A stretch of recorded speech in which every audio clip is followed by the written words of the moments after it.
कौमी कांग्रेस लीडर राहुल गांधी ने आज प्रेस कॉन्फ्रेंस में इंतखाबी निजाम पर संगीन सवालात उठाए और बीजेपी और इलेक्शन कमीशन पर जानिबदारी के इल्जामात आयद किए। उन्होंने वोटर लिस्ट में धांधली और ईवीएम पर शकूक जाहिर किए। आइए देखते हैं तफसील। कांग्रेस कायद और लोकसभा में अपोजिशन लीडर राहुल गांधी ने आज एक अहम प्रेस कॉन्फ्रेंस के दौरान भारतीय जनता पार्टी और इलेक्शन कमीशन पर सख्त इल्जामात आयद किए। उनका कहना था कि मुल्क में वोटिंग के निज़ाम पर संगीन सवालात उठ चुके हैं और जमहूरियत को नुकसान पहुंचाया जा रहा है। राहुल गांधी ने कहा कि पहले जब इलेक्ट्रॉनिक वोटिंग मशीनें नहीं थी तब भी पूरे मुल्क में एक ही दिन में इलेक्शन हो जाता था। आज जब टेक्नोलॉजी है तो इलेक्शन महीनों तक क्यों चलते हैं। उन्होंने दावा किया कि मुख्तलिफ रियासतों में ईवीएम, वोटर लिस्ट और वोटिंग के अमल में संगीन बेज़ाब्तियाँ पाई गई है जिन्हें नज़रअंदाज नहीं किया जा सकता। राहुल गांधी ने कहा कि महाराष्ट्र में 40 लाख से ज़्यादा पुरअसरार वोटर्स रजिस्टर्ड है जिनकी जांच की जानी चाहिए। कर्नाटक में भी कांग्रेस को अंदरूनी सर्वे में 16 सीटों पर जीत का इशारा मिला था, लेकिन नतीजा सिर्फ 9 सीटों पर कामयाबी की शक्ल में निकला। उन्होंने इलेक्शन कमीशन की गैर जानिबदारी पर भी सवाल उठाते हुए कहा कि हरियाणा और मध्य प्रदेश जैसे इंतखाबात में एग्जिट पोल कुछ और दिखाते हैं और नताज बिल्कुल मुख्तलिफ निकलते हैं। क्या ये महज इत्तेफाक है? राहुल गांधी ने इल्ज़ाम लगाया कि सर्वे रिपोर्ट्स को नज़रअंदाज करके दानिस्ता तौर पर अवाम को गुमराह किया जा रहा है ताकि बीजेपी को फ़ायदा पहुंचाया जा सके। राहुल गांधी ने एक मुबैना वोटर लिस्ट भी दिखाई जिसमें एक ही फ़र्द के नाम बार बार शामिल होने के शवाहिद मौजूद थे। उन्होंने बताया कि ये एक निहायत मेहनत तालिब इल्म था। हमारी टीम ने 6 महीने तक मुसलसल काम करके हज़ारों सफ़हात की जाँच की, तब जाकर हमें इस धांधली के सबूत मिले। उन्होंने शिकवा किया कि इलेक्शन कमीशन इलेक्ट्रॉनिक डेटा देने से गुरेज करता है ताकि इस किस्म की जांच मुमकिन ना हो। इसके साथ साथ राहुल गांधी ने हैरत का इजहार करते हुए कहा कि जमहूरियत में हर पार्टी को तनकीद का सामना करना पड़ता है, लेकिन बीजेपी वाहिद ऐसी पार्टी है जिस पर अवामी नाराज़गी का कोई असर नहीं पड़ता। क्यों? राहुल गांधी के इन बयानात ने न सिर्फ बीजेपी पर बराह रास्त इल्ज़ामात आयद किए बल्कि इंतखाबी निज़ाम और इलेक्शन कमीशन की साख पर भी संगीन सवालात खड़े कर दिए हैं। अब देखना ये है कि इन इल्ज़ामात पर हुकूमत या कमीशन की जानिब से क्या रद्द-ए-अमल सामने आता है। Total votes in the assembly of Mahadevapura, 1,250,000 votes were stolen.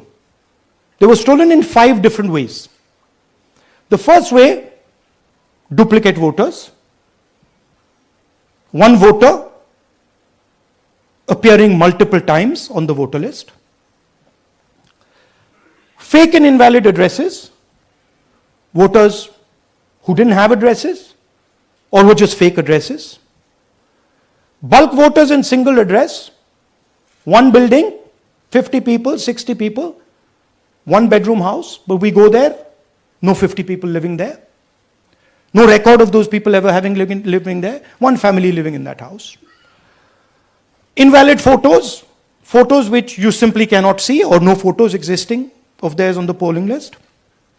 And then the most interesting, misuse of Form 6. Form 6 is the form that allows new voters to become voters.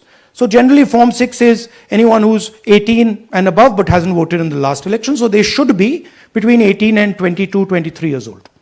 इनकी ये स्केल समझिए। एक असेंबली में तकरीबन 12 से 15% vote इन्होंने manufacture कर दिया।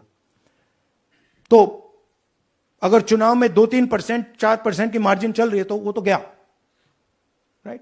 और हमने ऐसा पैटर्न आइडेंटिफाई किया है देश में जहां पे एक सीट पे धड़ाके से बीजेपी स्वीप करती है या 2 सीटों पे धड़ाके से स्वीप करती है। बाकी सीट्स में नेचुरल कंपटीशन चल रहा है और फिर सडनली एक सीट में जैसे यहां हुआ स्वीप हो जाती है और पूरा चुनाव चला जाता है। आखिरी बात, नरेंद्र मोदी 25 लोकसभा सीट के कारण प्रधानमंत्री हैं।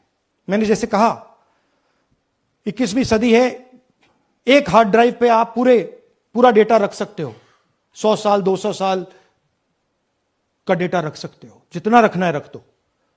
मगर इलेक्शन कमीशन 45 दिन में सीसीटीवी को खत्म करना चाह रहा है, वोटर लिस्ट नहीं दे रहा है।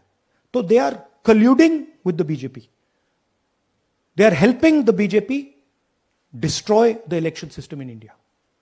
रूह को सुकून, ईमान को ताजगी देने वाले एक मुबारक सफर के लिए उम्मती मुस्लिमा के लिए एक बेमिसाल मौका। सिर्फ 79,000 रुपए में 15 दिन का मुकम्मल डीलक्स उम्रा पैकेज, हैदराबाद से हैदराबाद तक ग्रुप लीडर के साथ सफर। चाहे हो 15 दिन का सफर, 20 दिन का या 1 महीने का, सब पैकेजेस दस्तयाब है। School teachers, college students, doctors, IT employees, सब के लिए हैं खास 8, 10 और 12 दिन के खुसूसी पैकेजेस। दीदार करें काबा और मदीने का Hasan Madina tours and travels के साथ। पहला उम्रा मौल्लिम की निगरानी में, दूसरा उम्रा मस्जिद जुराना से, तीसरा उम्रा सुलह हुदैबिया से। सब कुछ आलिम दीन की रहनुमाई में। मक्का 5 स्टार और 4 स्टार होटल सिर्फ 200 मीटर्स पर, मदीना 4 स्टार और 3 स्टार होटल्स सिर्फ 50 मीटर्स के फासले पर। AC room accommodation, visa, ticket, रोजाना 3 वक्त हैदराबादी जायकेदार खाने, AC बस ट्रांसपोर्टेशन, शोल्डर बैग और हैंड बैग फ्री। गाइड के जरिए मक्का और मदीना की मुकम्मल ज़ियारतें, लॉन्ड्री सर्विस, जमजम, रियाजुल जन्ना की नमाज का अपॉइंटमेंट, डायरेक्ट फ्लाइट्स। इसके साथ साथ गल्फ और फॉरेन विजिट वीजा की सहूलत भी दस्तयाब। UK, Australia, USA student visa, IELTS के साथ या बिना IELTS के सक्सेस गारंटीड। तुर्की, Japan, Singapore visit visa, fast service दस्तयाब। एक जरूरी ऐलान, हज 2026 की बुकिंग